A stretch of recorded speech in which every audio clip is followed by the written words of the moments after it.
अब स्टूडेंट्स देखते हैं question number 11।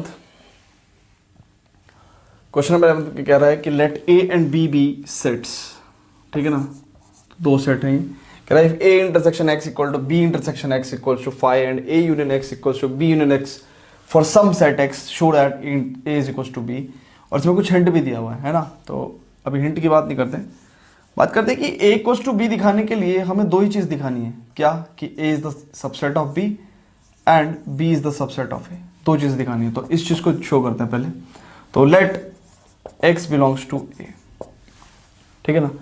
A is the subset of B कैसे शो करते हैं यार, इतने सारे क्वेश्चन कर चुके हैं। अब let x belongs to A, तो x बिलोंग्स टू ए होगा तो x will definitely, this implies what, x will belongs to a union x।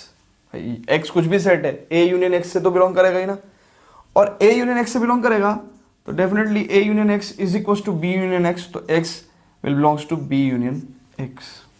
अब ध्यान से देखो, x will belongs to b union x, ठीक है ना, b और x के यूनियन से बिलोंग करेगा। बट b इंटरसेक्शन x जो है वो इज इक्वल टू 5 है, यानी कि there is no common element in b, there is no common element in b and x। b intersection x का मतलब क्या है कि no common element in between b and x, ठीक है ना। तो यहां से बात क्या आती है, यहां से एक बात क्या आती है कि या तो x जो है वो b से बिलोंग करेगा, ठीक है ना, या फिर जो x है वो x से बिलोंग करेगा, ठीक है ना। अगर x b से बिलोंग करता है तो क्या होगा, x अगर b से बिलोंग करता है तो क्या होगा कि a is the subset of b हो जाएगा। अगर x बिलोंग्स टू x हो जाता है, capital X, that means what, x a से बिलोंग कर रहा है, x से बिलोंग कर रहा है, तो x will belongs to what, a intersection x। और a इंटरसेक्शन x से बिलोंग करेगा तो x will belongs to b intersection x, है ना। और क्योंकि b इंटरसेक्शन x हमें क्या देता है, 5 देता है ना, b इंटरसेक्शन x हमें क्या देता है, 5 देता है, तो x will belongs to 5। So basically x will be nothing, will be nothing, x कुछ होगा ही नहीं, ठीक है ना। x बिलोंग्स टू 5 का मतलब क्या है कि there will be no x, there will be no x, no element x। मतलब बात समझ में आ रही है। देखो अगर x belongs to a, let x belongs to a हो गया, ठीक है ना, उसके बाद हमने यहां तक बात लिखी। अब या तो x बिलोंग्स टू b होगा या फिर x belongs to capital X होगा, ठीक है ना। अगर ये केस हुआ तो a is the subset of b हो जाएगा, और ये केस हो गया तो ऐसा कोई एलिमेंट x होगा ही नहीं। तो यानी कि यही कंडीशन हमारी पॉसिबल है, दिस कंडीशन इज पॉसिबल ही नहीं है, क्योंकि ऐसा कोई x होगा ही नहीं। There will be no element x, क्योंकि x क्या है, 5 से बिलोंग कर रहा है, और 5 क्या है, एम्प्टी सेट है, और एम्प्टी सेट में कोई एलिमेंट नहीं होता। तो उस केस में ये पूरी x a से भी बिलोंग नहीं करेगा। उस केस में x अगर 5 से बिलोंग कर रहा है तो x a से बिलोंग कर ही नहीं सकता। तो ये पूरी जो है ऐसा पॉसिबल नहीं, दिस इज नॉट पॉसिबल, ठीक है ना। और ऐसा पॉसिबल हुआ तो देयर विल बी नो, तो basically there are two possibilities. अगर x कोई एलिमेंट है, यहां से दो पॉसिबिलिटी है ना, अगर x कोई एलिमेंट है वो a से बिलोंग कर रहा है तो वो b से भी बिलोंग करेगा, अदरवाइज x कोई एलिमेंट है ही नहीं, है ना। यहां से हमारे पास क्या आई कि if x is an element, है ना, is an element actually in present, actually in presence, then x belongs to a and x belongs to b, and a is the subset of b. Otherwise there will be no x, there will be no x, है ना, that will belongs to a and that will belongs to 5, है ना, ठीक है ना। चलो जी, अब ये चीज हमने शो कर दी, is the subset of b। अब आपको b is the subset of a करना है, b is the subset of a show करना है, तो let y belongs to b। Now y belongs to b का मतलब क्या है, y belongs to b union a, sorry b union x, y belongs to b union x is equal to basically a union x, तो y belongs to a union x। यहां से भी दो possibility निकलती है कि या तो y बिलोंग्स टू a होगा या फिर y बिलोंग्स टू x होगा। y बिलोंग्स टू, अगर b और y बिलोंग्स टू a हो गया, जो y b से बिलोंग कर रहा है that also belongs to a, it implies b is the subset of a। और दूसरा केस क्या बन सकता है, y बिलोंग्स टू x है तो y belongs to, basically y belongs to x, तो y बिलोंग्स टू अगर b भी हो गया x भी हो गया तो y belongs to b intersection x, and y belongs to b intersection x is what, phi। b intersection x is what, phi, or as y belongs to phi, so there will be no phi, there will be no element y, ठीक है ना। ऐसा कोई element होगा ही नहीं जो b से बिलोंग करेगा, है ना, तो there will no element y that belongs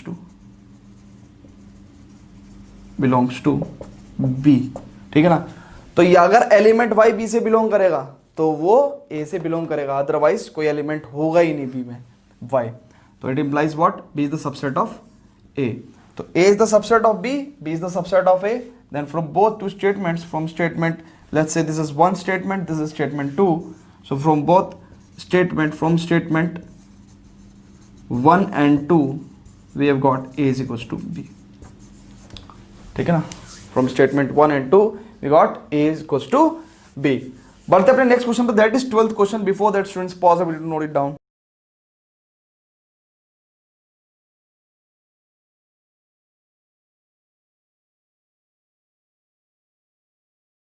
कह रहा find sets A B and C, हमें ऐसे 3 सेट निकालने हैं, ऐसे फाइंड करने हैं A B and C, such that A intersection B, B intersection C and A intersection C are non empty but this is equals to 5, है ना, तीनों का इंटरसेक्शन 5 आना चाहिए।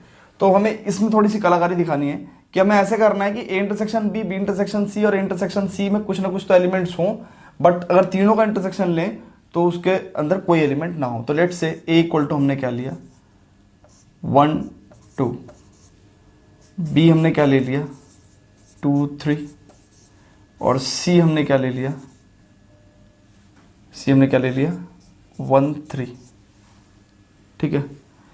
तो अब एक बात सुनो, ध्यान से देखो, ए इंटरसेक्शन बी कितना है, चेक कर लो 2 आ गया, बी इंटरसेक्शन सी कितना है सर, चेक कर लो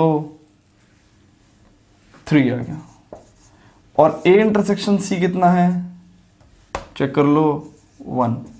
बट अगर हम ए बी और सी की बात करें तो there is no element which is common, इन तीनों में कॉमन हो, ठीक है ना, इन दोनों में 2 2 है, इन दोनों में 3 3 है, इन दोनों में 1 1 है, तो A intersection B intersection C is equal to what 5। So this is how we have found these 3 set, ठीक है ना। तो ऐसा आप खुद भी अपने आप से भी करके देख सकते हैं ए बी और सी कैसे हो सकते हैं, है ना, बट कंडीशन आपको ये फुलफिल करनी पड़ेगी, ठीक है ना। तो ऐसे बहुत सारे सेट्स पॉसिबल हैं। तो स्टूडेंट देखते हैं क्वेश्चन नंबर 13, कह रहे हैं in a survey of 600 students in a school 150 students were found to be taking tea, ठीक है, 600 स्टूडेंट्स का सर्वे हुआ है, और हमने अपने इंट्रोडक्शन में बताया था कि ऐसा नहीं होता, जो सबसे बड़ा नंबर होता है वो यूनियन होता है ना, तो उसकी बात करेंगे बाद में। तो कह रहा है 600 स्टूडेंट्स का सर्वे हुआ, 150 were found to be taking tea, तो let T be set of students जो चाय पीते हैं, let T be the set of students who takes tea, ठीक है ना। तो number of students in set T are 150 and 225 taking coffee, है ना, तो let C be the set of students who takes coffee, तो number of elements in set C is 225। 100 were taking both tea and coffee, तो n T intersection C, both का मतलब क्या है, T intersection C is given that is 100। Find how many students were taking neither tea nor coffee. तो मैंने neither nor का एक case आपको समझाया भी था, ये किस में समझाया था, नीदर नॉर का केस, अगर नीदर ए नॉर बी है ना, तो ये केस हमने आपको कहां समझाया था 1.6 के इंट्रोडक्शन में, है ना, एक क्वेश्चन था उसमें मैंने बताया था कि नीदर ए नॉर बी का मतलब क्या है, we have to find out A dash intersection B dash, number of elements or number of students in set A dash intersection B dash, और by De Morgan's law we have to find out A union B का whole dash। तो सबसे पहले N A union B का whole dash, अब ये कैसे निकलेगा, A union B का whole dash यानी कि A union B का कॉम्प्लीमेंट। तो सबसे पहले तो आपको मैं बता दूं कि यहाँ पे जो हमारा ए और बी है वो टी और सी है, तो नीदर टी यानी कि ना तो टी ले रहे होंगे नॉर कॉफ़ी, तो इसका मतलब क्या है, number of students who are taking neither tea nor coffee, हम इसको ऐसे रिप्रेजेंट करेंगे and we have to find out T union C का कॉम्प्लीमेंट। टी यूनियन सी का जो कॉम्प्लीमेंट होगा that will be what, that will be what, seriously sorry obviously obviously क्या होगा, टी यूनियन सी का होल कॉम्प्लीमेंट है ना, that will be the number of students in the universal set यानी कि जिनका सर्वे हुआ है माइनस टी यूनियन सी, है ना। ए कॉम्प्लीमेंट क्या होता था, यू माइनस ए होता था, तो number of A elements in A complement कितना हुआ, N U minus N A, check कर लो, ये तो था फॉर्मूला कॉम्प्लीमेंट जो हमने सिखाया था आपको, तो number of students in universal set minus N T union C, तो basically what we have to find out, number of students in the universal set that is 600 students का सर्वे हुआ minus number of students in T union C, और T union सी हम basically निकाल सकते हैं कैसे, check करो, N T plus N C minus N T intersection C, तो ये कितना हो गया, एन टी कितना हो गया 150 प्लस 225 माइनस 100, ठीक है ना, माइनस टी इंटरसेक्शन सी कितना हो गया 100, तो ये हो गया 150 और 225, तो 375 में से 100 गए तो 275 लगभग, है ना, तो हमें इसकी वैल्यू यहाँ पुट कर देनी है 600 minus 275 that means 325 will be our answer, ठीक है ना। तो ये हमें निकालना था, आप चेक कर सकते हैं एक बार फिर से, ठीक है ना। नीदर ए नॉर बी का हमने केस आपको समझाया, यहाँ पे जो डेटा हमने दिया हुआ था उसको डिकोड करके लिखा है, उसके बाद हमने बताया कि नीदर टी नॉर सी को हम कैसे सॉल्व करेंगे, और ये हमने आपको बताया था कि कैसे सॉल्व होगा, ठीक है ना। तो this is how we have to solve the question, let's proceed to the next question that is 14th। Before that students pause the video to note it down.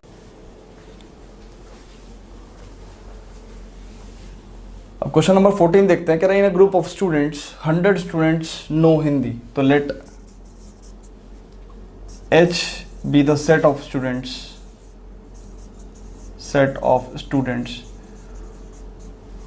who know Hindi, जो हिंदी जानते हैं, है ना, और E be the set of students who know English, ठीक है ना।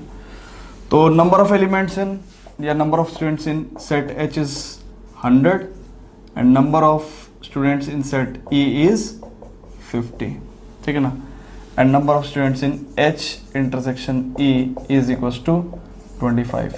वो कह रहा है कि each of the students knows Hindi और इंग्लिश, इस बात का मतलब ये है कि हर स्टूडेंट या तो हिंदी या इंग्लिश जानता है ना। तो how many students are there in the group, तो इसका मतलब जो टोटल नंबर ऑफ स्टूडेंट्स होंगे वो किसके इक्वल होंगे, H यूनियन E के इक्वल ही होंगे, क्योंकि H यूनियन E हमें क्या दे रहा है, H यूनियन E हमें वो दे रहा है कि वो स्टूडेंट्स जो या तो हिंदी जानते हैं या इंग्लिश जानते हैं, बट उसने कहा कि हर स्टूडेंट जो है हिंदी और इंग्लिश जानता है, तो इसका मतलब जो ग्रुप में सारे स्टूडेंट हैं वो नंबर ऑफ स्टूडेंट्स, या फिर सिंपली हम कह सकते हैं कि जो number of students in group वो किसके इक्वल होगा, NH यूनियन E के equal, and that will be equal to NH। ये बात किस वजह से हुई, इस बात की वजह से each of the student knows Hindi और इंग्लिश, है ना, क्योंकि ऐसा भी होता था ना कि मान के चलो हमने पहले क्वेश्चन में करा कि भाई 600 स्टूडेंट्स थे, है ना, कुछ टी लेते थे, कुछ कॉफ़ी लेते थे, कुछ बोथ टी एंड कॉफ़ी लेते थे, बट कुछ ऐसे थे जो नीदर टी नॉर कॉफ़ी वाले भी थे, है ना।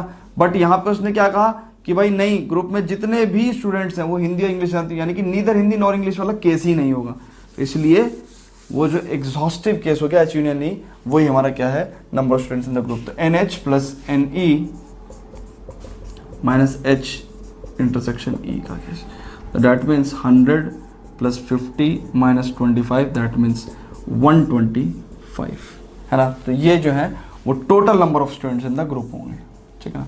तो बढ़ते अपने नेक्स्ट क्वेश्चन पर, that is 15th question. Before that students pause the video to note it down. तो स्टूडेंट्स देखते हैं क्वेश्चन नंबर 15th, इसको क्वेश्चन को लिखेंगे नहीं, काफी बड़ा क्वेश्चन है, कह रहा है इन अ सर्वे ऑफ 60 पीपल, तो 60 लोगों का सर्वे किया गया है ना। So this is number of elements in universal set basically. कह रहा है it was found that 25 read newspaper H, तो let H be the set who read newspaper H, है ना। तो इसमें 25 लोग हैं and T be the set of people who read newspaper T, so number of elements in T is 26, है ना, और 26 रीड न्यूज़पेपर आई, तो 26 रीड न्यूज़पेपर आई, तो let I be the set of persons who read newspaper I, तो हमने इसको number of elements in I या number of people in I is equals to 26 and 9 read both H and I, 9 read both H and I। बात समझ रहे हो ना हमने क्या कहा, ये let H be the set of person, a set of people who read newspaper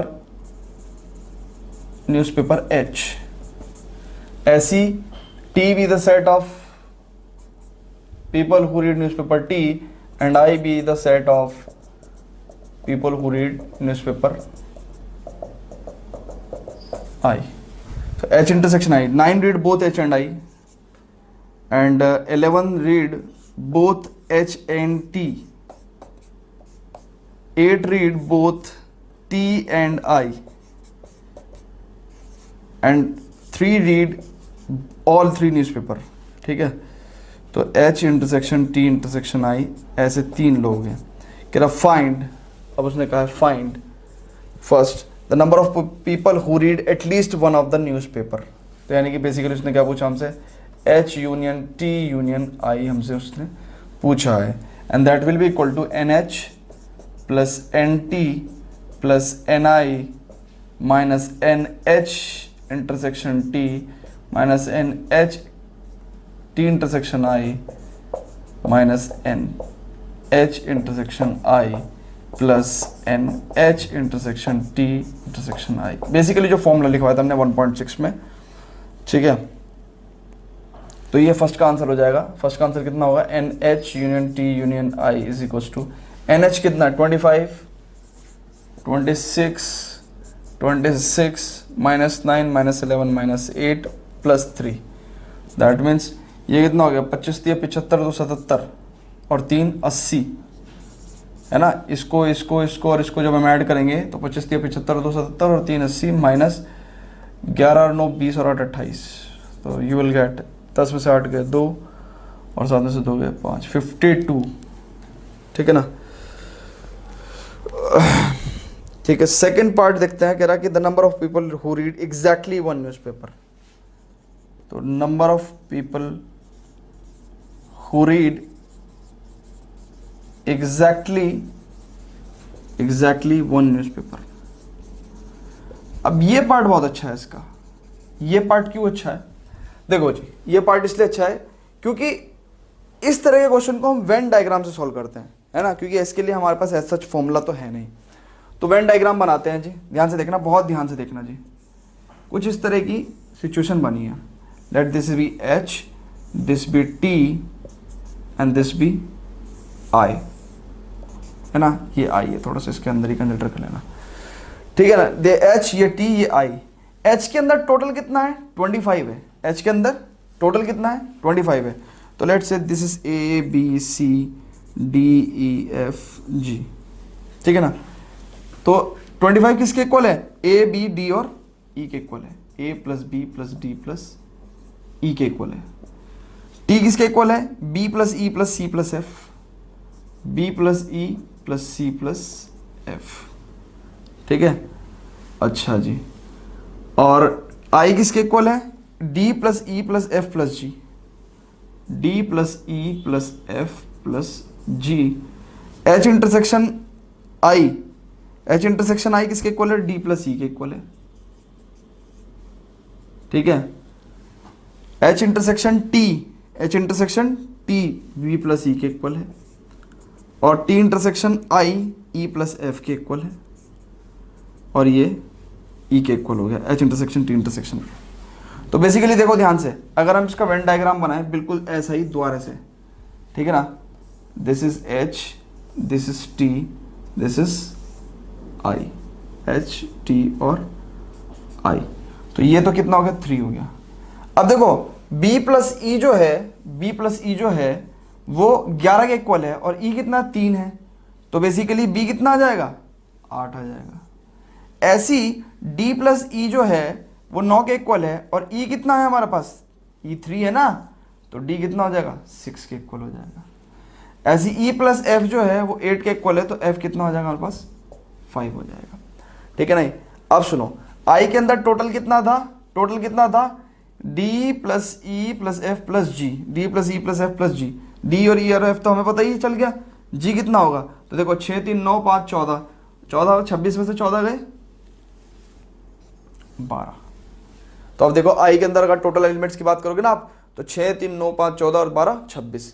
ऐसी t के अंदर हमारे पास टोटल कितना था, 26 था, तो 8 3 11 और 5 16, तो यहाँ बचे 10। ऐसी 8 3 11 और 6 17 और 17, और यहाँ पे कितना था h के अंदर 25, तो ये बच गया 8। ठीक है ना। तो अब देखो, ये वो लोग हैं जो सिर्फ एक अखबार पढ़ते हैं। तो number of people who read exactly one news paper is 8 + 10 + 12। और इस डेटा से ना आप कुछ भी बता सकते हैं। Number of people who read क्या नाम जो है newspaper H but not newspaper T and not newspaper, या फिर द नंबर ऑफ, अगर मैं आपसे कुछ भी पूछूं, मतलब फिलहाल तो इसका आंसर लिख देते हैं 10 और 18 और 12 30। अगर मैं आपसे क्वेश्चन पूछूं कि number of people who read newspaper H but not newspaper T, तो आप क्या कर सकते हैं, एच में से टी निकाल के बता सकते हैं, 8 और 6 14। ठीक है नहीं। आपसे मैं बता दूं कि नंबर ऑफ पीपल, मैं आपसे पूछूं who read exactly 2 newspaper, who read exactly 2 newspaper, exactly 2 newspaper, 2 newspaper, तो ये कौन कौन से लोग हैं, 8 6 14 और 5, 8 6 14 और 5 19, क्योंकि हम इसमें 3 को नहीं ले सकते, क्योंकि 3 तो वो लोग हैं जो तीनों न्यूज़पेपर पढ़ते हैं। तो जो एग्जैक्टली 2 न्यूज़पेपर पढ़ते हैं वो या तो ये वाले हैं, या ये वाले हैं, या ये वाले हैं। तो ऐसे वेन डायग्राम से आप किसी को भी सॉल्व कर सकते हैं इस तरीके से। ठीक है ना। देखते हैं अपनी next problem, that is 16th problem. Before that students pause the video to note it down. In a survey it was found that 21 people liked product A. तो डायरेक्ट क्वेश्चन करते हैं हम, 21 people like product A, 26 liked product B, 26 liked product B and 29 liked product C, 29 liked product C. वो हम define कर देंगे, let A be the set of people who like product A, है ना, ऐसे करके। 14 people like product A and B, तो product A and B there are 14 people जो दोनों को लाइक करते हैं, and there are 12 people who like product C and A, C and A there are 12 people.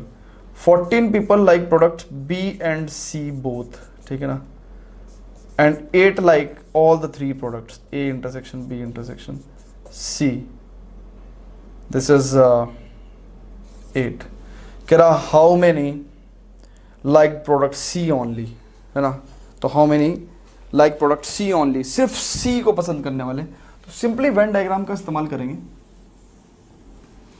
और let this be A set, this be B set and this be C set, A B C. ठीक है, तो इनके अंदर elements fill कर लेते हैं हम, डी ई एफ जी। तो जो प्रोडक्ट सी को पसंद करने वाले हैं सिर्फ और सिर्फ, है ना, प्रोडक्ट सी ओनली, ऐसे कौन है, जी हैं, है ना। तो number of people who like product C only, who like product C only, C only is equal to G. तो हमें जी की वैल्यू निकालनी है। तो देखो सिंपली अगर हम बात करें, ए के अंदर A B plus E plus D, A plus B plus E plus D. B में क्या होगा, B plus E plus C plus F. C में क्या होगा, D plus E plus F plus G. अब ए इंटरसेक्शन बी यानी कि B plus E, C intersection A, C intersection A D plus E, B intersection C, B intersection C E plus F, और this is the value of ई। तो देखो अगर ये value of ई है तो value of F कितनी होगी, simple 8 6 14। Value of D कितनी होगी, 4। ठीक है, वैल्यू ऑफ बी कितनी होगी, चेक करो ना, वैल्यू ऑफ बी कितनी होगी, ई की वैल्यू 8 है ना, तो 8 6 14 यानी कि 6, ठीक है। तो एफ की वैल्यू जो है आप 6 रख दो यहाँ पे, ई की वैल्यू आप 8 रख दो आप यहाँ पे, डी की वैल्यू आप कितनी रख दो 4, डी इक्वल टू 4 रख दो आप यहाँ पे, बी की वैल्यू यहाँ पे 6 रख दो, बी इक्वल टू 6 हो गया आपका, ठीक है ना। अब सुनो, ए के अंदर टोटल 21 एलिमेंट्स थे, तो 8 6 14 और 4 18 तो यहीं आ गए, तो बचा कितना यहाँ पे 3, तो ए की वैल्यू हमारे पास कितनी आ गई 3 आ गई। ऐसी number of people who like product B, ऐसे टोटल 26 थे, तो ये देखो 6 8 6 14 और 6 20, तो बचे कितने 4, तो सी की वैल्यू कितनी है हमारे पास 4। और number of people who like product C are 29, तो ये देखो 8 4 12 और 6 18, 8 4 12 और 6 18, 18 29 में से गए, है ना, ये टोटल 29 है ना, तो यहाँ पे कितना बचा, देखो 8 4 12 और 6 18, और 18 29 में से गए तो कितना बचा हमारे पास 11, तो g is equal to basically हमारे पास 11 आ गया, तो ये दिस इज 11। ये हमने यहाँ का यहाँ सॉल्व करा, आप इक्वेशन के तहत भी सॉल्व कर सकते हैं, है ना, क्योंकि बेसिकली मैं g निकाल लेता, है ना, तो g इक्वल टू 11। तो आप चेक भी कर सकते हैं इसमें, है ना, 6 3 9 4 13 और 8 21, है ना, बी में 6 4 10 8 18 और 6 24, ठीक है ना। देखो यहाँ पे भी गलती हो गया, 6 4 10 8 18 और 6 24, तो थोड़ी सी गलती यहाँ हो गई, 8 6 14 और 6 20 और 6 आएगा यहाँ पे, ठीक है ना। और यहाँ पे कितना आएगा 8 4 12 और 6 18, 18 और 11 29। तो अगर मेरे से वो सिर्फ ये ना पूछता, इसके अलावा ये सवाल पूछता कि number of people who like product B only के बारे में पूछता, तो भी मैं जवाब दे सकता था 6, या फिर प्रोडक्ट ए ओनली, तो उसके बारे में क्या बता सकता था मैं 3। कुछ भी पूछ सकता है कि एग्जैक्टली 2 प्रोडक्ट्स को पसंद करने वाले कितने लोग हैं, तो 6 + 4 10 और 6 16, ठीक है ना, समझ में आया। तो इस तरीके से वेन डायग्राम से आपसे वो किसी भी तरह का क्वेश्चन पूछ सकता है, and you have to give answer of that question, ठीक है ना। तो this is how we have completed chapter 1 sets, and let's proceed to the next chapter that is called as relation and function, which is basically the backbone, or you can say the fundamental or stepping stone for the entire for the greatest topic of mathematics that is called as calculus, है ना। तो calculus के लिए वो बिल्कुल जो जिसे कहते हैं ना stepping stone, the basic concept है, वो है रिलेशन फंक्शन। तो उसको हम बहुत ही ध्यान से पढ़ने वाले हैं, यहाँ भी काम आएगा, आपका कैलकुलस में भी काम आएगा, ट्रिग्नोमेट्री में काम आता है, ठीक है ना, 12th क्लास के रिलेशन फंक्शन में काम आता है। तो बहुत ही ज़्यादा ज़रूरी है वो चैप्टर, ठीक है ना। तो उसको बहुत ही ध्यान से पढ़ेंगे, और उस चैप्टर को पढ़ने के लिए हमें सेट्स पढ़ना जरूरी था, क्योंकि आप देखेंगे सेट्स का कितना यूज है रिलेशन फंक्शन में। तो let's proceed to the next chapter that is called as relations and functions. Before that students, pause the video to note it down.